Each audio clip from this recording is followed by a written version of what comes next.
اعوذ باللہ من الشیطان الرجیم بسم اللہ الرحمن الرحیم بسم اللہ الحمدللہ نحمده ونستعینه ونستغفره ونعوذ باللہ من شرور انفسنا ومن سیئات اعمالنا من يهده الله فلا مضل له ومن يضلل فلا هادي له واشهد ان لا الہ الا اللہ واشهد ان محمدا عبدہ ورسولہ فاما بعد اعوذ باللہ من الشیطان الرجیم بسم اللہ الرحمن الرحیم. Alhamdulillah, we have come to the last portion, or the last absolutely final portion of the Quran, which is the Mu'azzatayn. And آج ہم کر رہے ہیں، ایکچولی مجھے یہ آپ کو سمجھانا ہے کہ معزتین جو ہے یہ ہم تو ایسے جانتے ہیں کہ یہ دو سوراز ہیں، قل اعوذ برب الفلق اور قل اعوذ برب الناس، لیکن یہ ایک ہی سورہ ہے. Rather it is like twin surah, okay, so they are together. تو قل اعوذ برب الفلق اور قل اعوذ برب الناس کو ہم الگ الگ نہیں کریں گے، بلکہ ہم اسے ساتھ کریں گے، کیونکہ یہ ساتھ نازل ہوئی تھی اور اس کے بارے میں کیا کیا بیک گراؤنڈ ہے وہ بھی میں آپ کو سمجھاؤں گی، لیکن we have to do them together because they are connected with each other. ٹھیک ہے، تو we will do the recitation of both inshallah, and then we will get started with the tafasirs inshallah.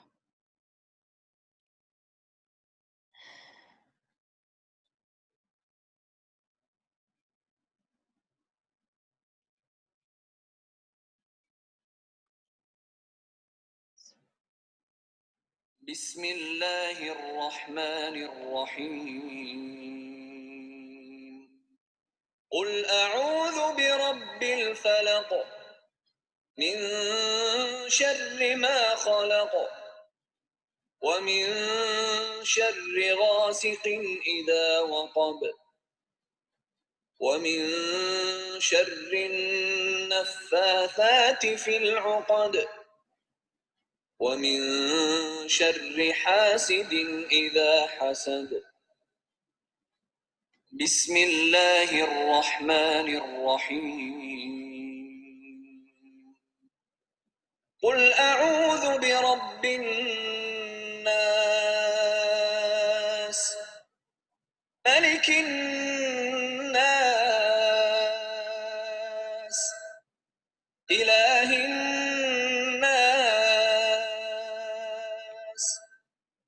من شر الوسواس الخناس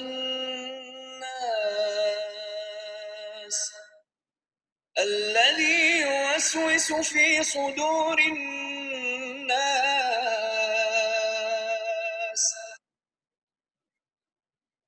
من الجنة والناس.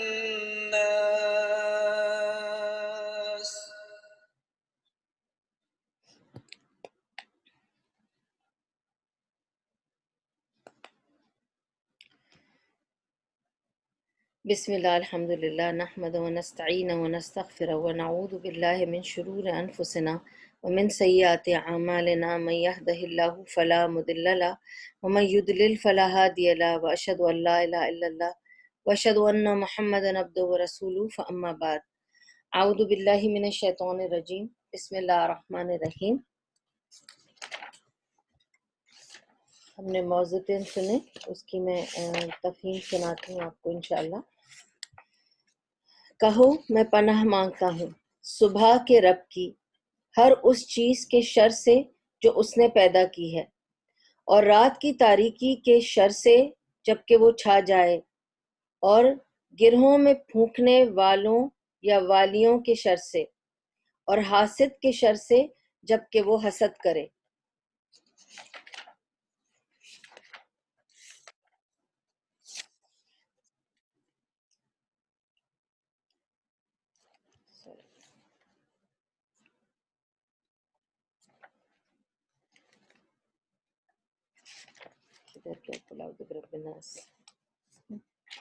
One second, sorry. کہو میں پناہ مانگتا ہوں انسانوں کے رب، انسانوں کے بادشاہ، انسانوں کے حقیقی معبود کی اس وسوسے ڈالنے والے کے شر سے جو بار بار پلٹ کر آتا ہے، جو لوگوں کے دلوں میں وسوسے ڈالتا ہے، خواہ وہ جنوں میں سے ہے یا انسانوں میں سے۔ اوکے، اب ہم تھوڑا سا پہلے تو میں آپ لوگوں کو یہ آف کورس میں تو آپ لوگوں کی معذرت کرتی ہوں، پر ڈیلے میری طرف سے نہیں ہوا تھا۔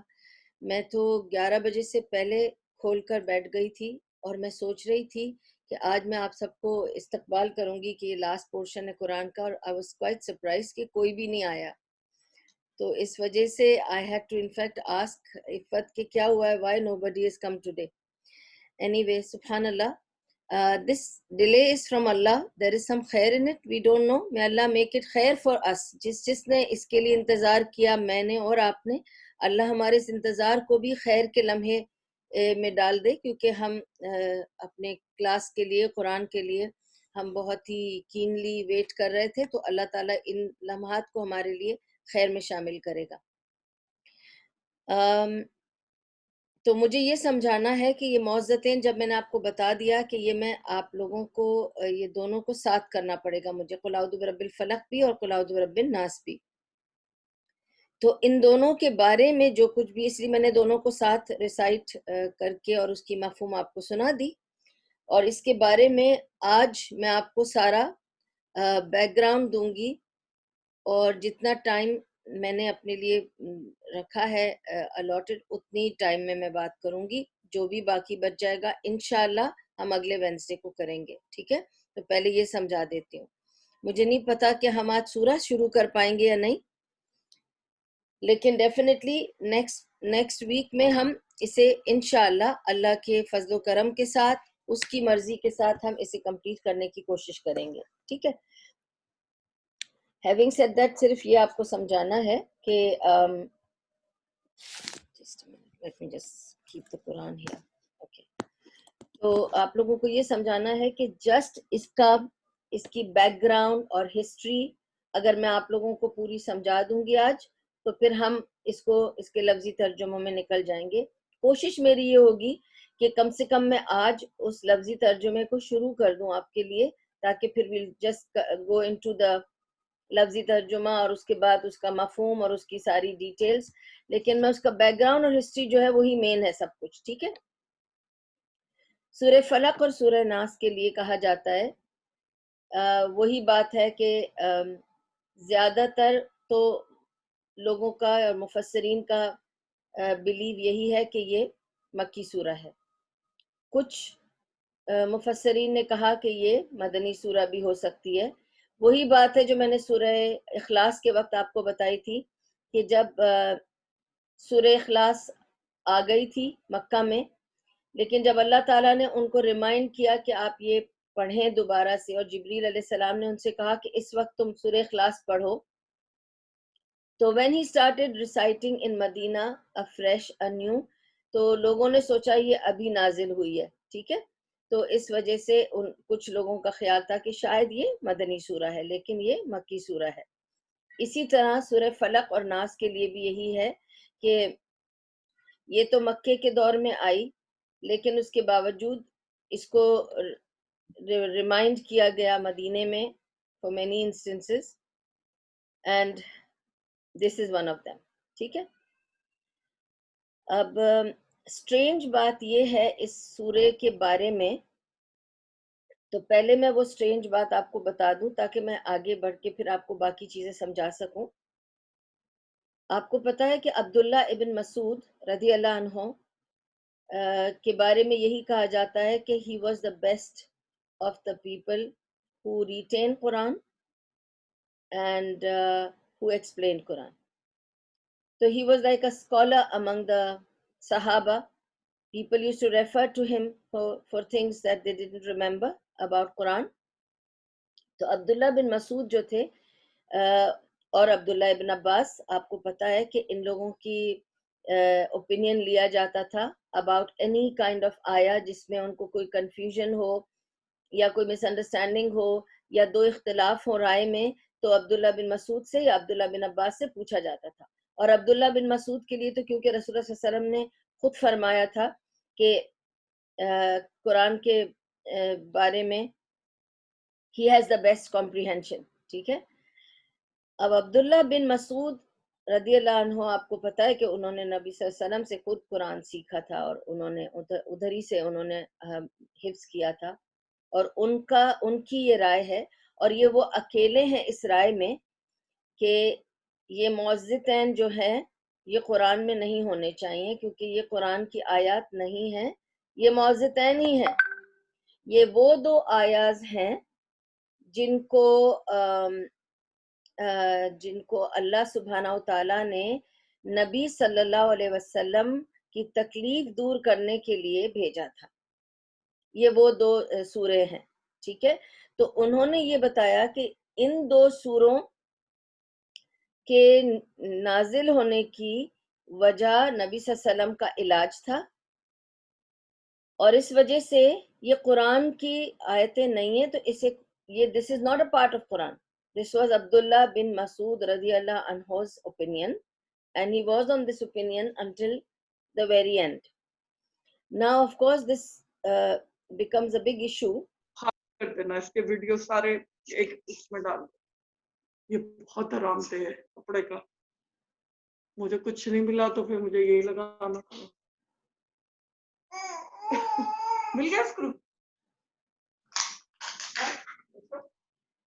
One second, I'll just mute you all. Okay. Okay.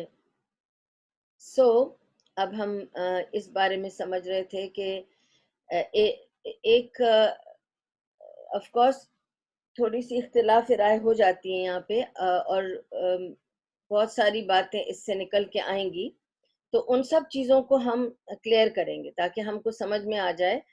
دیکھیں اگر یہ عبداللہ بن مسعود رضی اللہ عنہ کو یہ آبجیکشن ہوتا، آف کورس ان کی یہ رائے تھی کہ this is not part of the Quran. ٹھیک ہے. لیکن جب رسول اللہ صلی اللہ علیہ وسلم کے جانے کے بعد قرآن کمپائل ہوا، تو کمپائل آپ کو پتہ ہے عثمان رضی اللہ عنہ کے زمانے میں ہوا، اور اس وقت عبداللہ بن مسعود تو تھے، تو انہوں نے کوئی آبجیکشن نہیں لیا کہ یہ دو سوریں قرآن میں کیوں لائی گئی ہیں، حالانکہ ان کی یہ رائے تھی کہ this is not part of the Quran. ٹھیک ہے. ہم اس کی تفصیل میں جائیں گے، اور میں آپ کو پھر اس کا کنیکشن بتاؤں گی when we come to the end انشاءاللہ، maybe next week انشاءاللہ. تو آپ کو میں بتاؤں گی کتنی خوبصورتی سے پرویا گیا ہے یہ قرآن، اور آپ کو اس کا کنیکشن بتاؤں گی کہ یہ یہاں کیوں پلیسڈ ہوئی ہیں یہ دو سوریں. ٹھیک ہے. اچھا، اگر آپ دیکھیں کہ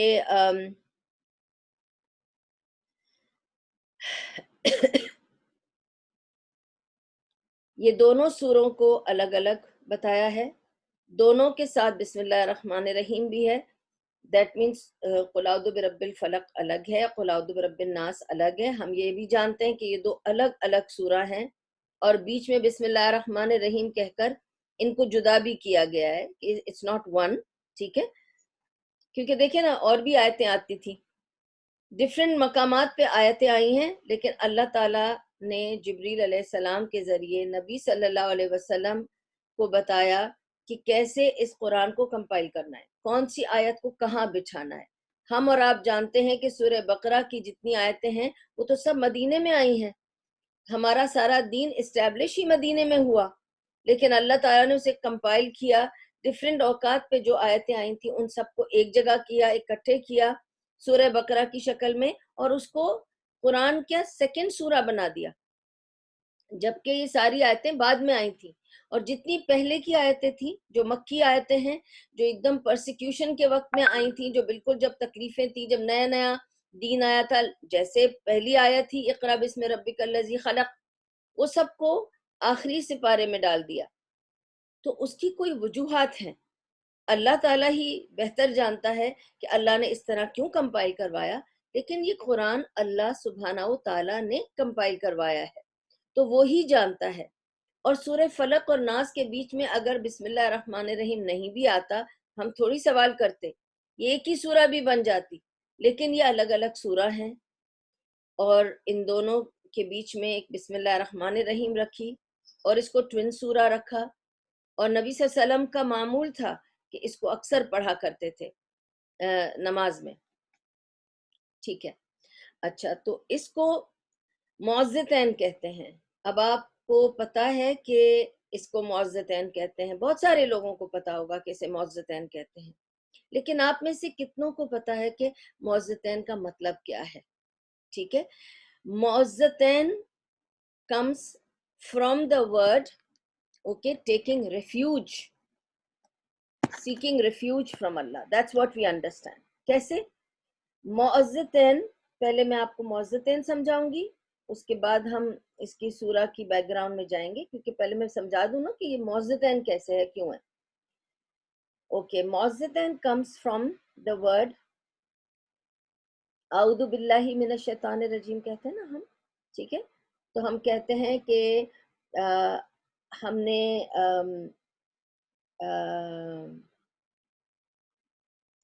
دس از استعاذ. اوکے، استعاذ باللہ. اوکے، معاذ باللہ یعنی اللہ کی ریفیوج لینا. ہمیں یہی پتہ نا واٹ ڈز اعوذ باللہ من الشیطان الرجیم مینس. اعوذ باللہ من الشیطان الرجیم کا مطلب ہے میں اللہ کی پناہ چاہتا ہوں اس شیطان سے جو مردود ہے. ٹھیک ہے. تو آپ نے اللہ کی پناہ چاہی، یہی اردو کا ترجمہ آپ کو سکھایا گیا ہے، مجھے بھی یہی سکھایا گیا ہے، اور ہمیں یہی سمجھایا گیا ہے کہ اعوذ باللہ من الشیطان الرجیم کہہ دو، پھر اس کے بعد ہم کہتے ہیں بسم اللہ الرحمن الرحیم کہ ہم اللہ کے نام سے شروع کرتے ہیں. تو استعاذ باللہ is saying اعوذ باللہ من الشیطان الرجیم. ٹھیک ہے. تو دیٹ از استعاذ باللہ یعنی اللہ کی پناہ لے لو. لیکن ایکچولی معزتین اگر آپ اس ورڈ پہ ڈیپر جائیں تو اٹ از ناٹ کہ اللہ کی پناہ مانگو. دیر از اے ڈفرنس بٹوین اللہ کی پناہ مانگنا اور اللہ سے پناہ لے لینا. دونوں میں بہت فرق ہے. دیکھیں نا، ایک چیز ہوتی ہے کہ میں عفت سے ایک گلاس مانگ رہی ہوں، تو میں کیسے مانگوں گی؟ میں کہوں گی عفت مجھے گلاس دے دیجئے، مجھے پانی پینا ہے. ایک ہے کہ میں نے عفت کے ہاتھ میں گلاس دیکھا یا اس کے گھر پہ گلاس رکھا تھا، میں نے اٹھا لیا اور میں نے کہا عفت میں نے یہ گلاس لے لیا ہے. میں پوچھ نہیں رہی اس سے کہ لے لوں، آپ مجھے دے دیں گی. میں آپ سے مانگ رہی ہوں، میں مانگ نہیں رہی، میں لے رہی ہوں. عفت کی گلاس میں لے جا رہی ہوں. دونوں میں فرق ہے نا. ایک مانگنا ہوتا ہے، ایک لے لینا ہوتا ہے حق کے ساتھ. میں نے حق کے ساتھ لیا. کیا حق تھا میرا اس کے اوپر؟ میری دوست ہے، میری بہن ہے، میں نے اس پہ حق اپنا جما لیا، اور اس نے وہ بھی دے گی کیونکہ وہ حق ہمارا آپس میں ایک انڈرسٹینڈنگ والا حق ہے. یہ انڈرسٹینڈنگ میرے اور میرے رب کے بیچ میں ہے. ٹھیک ہے. اس کو آپ اچھی طرح سے جب سمجھیں گے نا، یہ بہت ہی بہت ہی بہت ہی آپ کو بھی پتا ہے، مجھ کو بھی پتا ہے، they are one of the most important surahs of the Quran. اب آپ سوچیں کہ اللہ تعالیٰ نے اگر اس کو قرآن کی آخر میں رکھا ہے، یہ نچوڑ ہے، سورہ اخلاص سے شروع ہو گیا ہے، یہ نچوڑ ہے، اور اس میں جو کچھ بھی ہے وہ ہماری ضرورت ہے. اور یہ اتنی امپورٹنٹ سوراز ہیں کہ آپ اور میں ویسے بھی روزانہ پڑھتے ہیں، لیکن اس کا اصل عرق، اصل ایسنس آپ جب سمجھ لیں گے نا، you'll really really enjoy it. اس کے بعد، اس تفسیر کے بعد انشاءاللہ جب آپ یہ پڑھیں گے نا، آپ کے دل پہ اثر کرے گا، اور it will affect you, your surroundings, and you'll see the difference انشاءاللہ. اوکے، اب میں آپ کو سمجھاتی ہوں کہ اس میں جب ہم کہتے ہیں میں نے اللہ کی پناہ مانگی، that is seeking refuge from اللہ، اس میں یہ مطلب یہاں پہ قل اعوذ برب الفلق یا قل اعوذ برب الناس میں it is not seeking refuge. میں اللہ تعالیٰ اپنے آپ کو تیری پناہ میں ڈال دیتا ہوں. میں نے تیری پناہ لے لی، مانگ نہیں رہا. تجھے دینا ہے، میں تیرا بندہ ہوں، میں اس وقت بہت مجبور ہوں، مجھے تیری پناہ کی ضرورت ہے، مانگ نہیں سکتا، مجھے دے دے۔ تو آپ نے اپنے آپ کو اس کی پناہ میں ڈال دیا۔ اب اس کو میں کیسے سمجھا سکتی ہوں کہ میں نے بیل بجائی اور میں ویٹ کر رہی ہوں، عفت دروازہ کھولیں گی تو میں اس کو کہوں گی کہ میں آپ کے گھر میں آنا مانگتی ہوں، چاہتی ہوں۔ اب میں مانگنے کی بات کر رہی ہوں، اس لیے میں نے ورڈ مانگنا یوز کیا، ٹھیک ہے؟ تو یہ seeking entrance into her home. ایک ہے کہ میں نے اس کو کہا کہ بھائی دروازہ کھولو، میں آ رہی ہوں، you have to look after me, I have nowhere to go. تو میں نے پناہ لے لی اس کے گھر میں۔ I don't know whether she says yes or no. میں نے اس کے گھر میں جانا اور پناہ لے لینی ہے because I'm in need and I know she can look after me. I know I have the right over her. So we have that right over Allah to ask him کہ وہ ہمیں اپنی پناہ میں لے لے، تو ہم اس سے مانگ نہیں رہے، اسے کہتے ہیں معوذتین۔ Now why پہلے تو ابھی اس کو سمجھنے میں تھوڑا یہ دماغ میں رکھ لیں کہ واٹ از معوذتین میننگ۔ اس کے بعد جب ہم سمجھانے لگوں گی میں آپ کو، تو اس میں آپ کو تھوڑا سا ایکسپلین کر دوں گی۔ Before we end the class I will explain this to start with about the Muawwidhatayn part of it. Okay, 1 second just. Okay.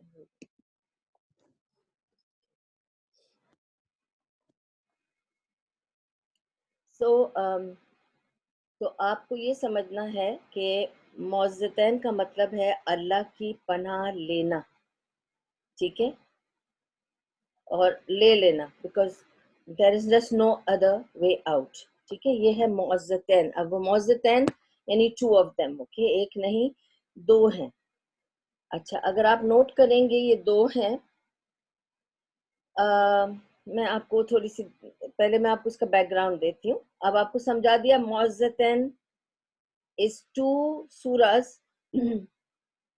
to take the refuge of Allah, not seek but take it, take the refuge of Allah۔ آپ نے اپنے آپ کو دے دیا، اس کے اندر دے دیا۔ کس میں دے دیا؟ اللہ کی پناہ میں اپنے آپ کو دے دیا۔ اللہ میں آ رہا ہوں تیری پناہ میں، بس تو لے لے مجھے، ٹھیک ہے۔ اچھا، ابھی تو یہ تو ہو گیا معوذتین کا مطلب آپ کو جو سمجھانا تھا، ٹھیک ہے۔ امام بہقی کے دلائل جو نبوت، انہوں نے دلائل نبوت میں لکھا ہے، ٹھیک ہے، اس کی انہوں نے یہ وجہ بھی بتائی ہے کہ اس کا دونوں کا مجموعی نام معوذتین ہے، اور ہم یہ دونوں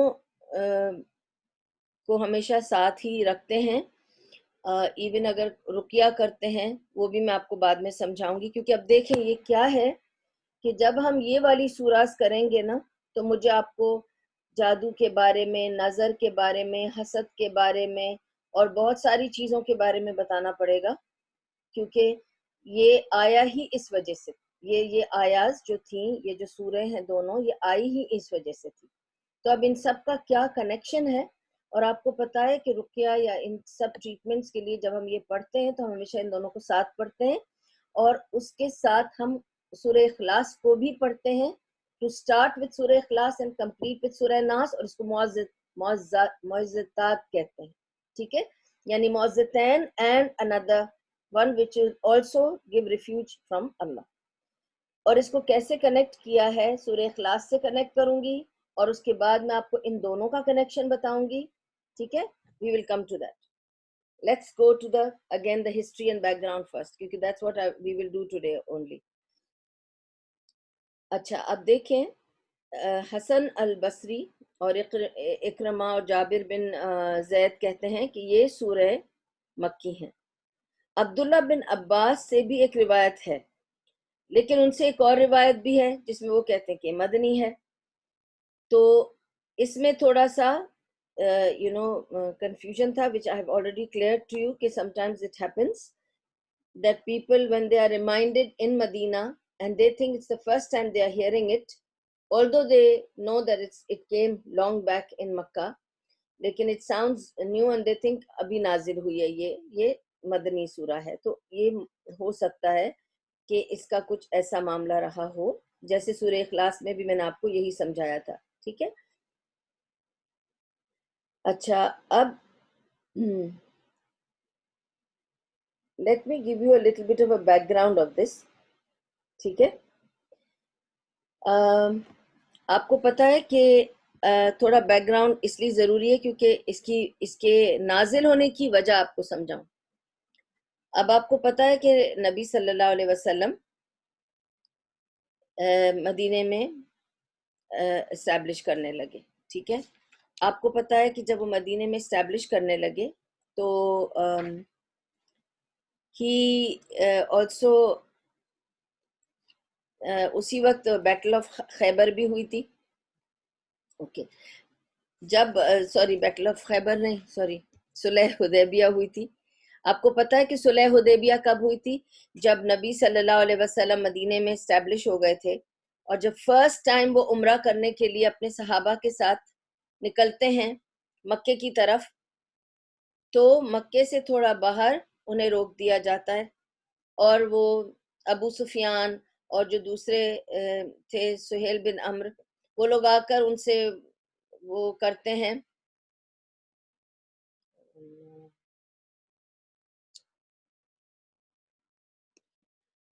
Okay, sisters, I don't know what's there today in my Naseeb. There is, I don't know why it's coming like that. Okay, it's saying that we are going to get cut off now. And I was just going to start with the Sulh Hudaybiyah story. So what we will do is, we will just leave this meeting and come back on the same link, okay, inshallah, so that I can continue with this. Sorry about it, inshallah. So I'll conclude here and I'll start with the Sulh Hudaybiyah story in the next, so we have a 2-minute break, inshallah.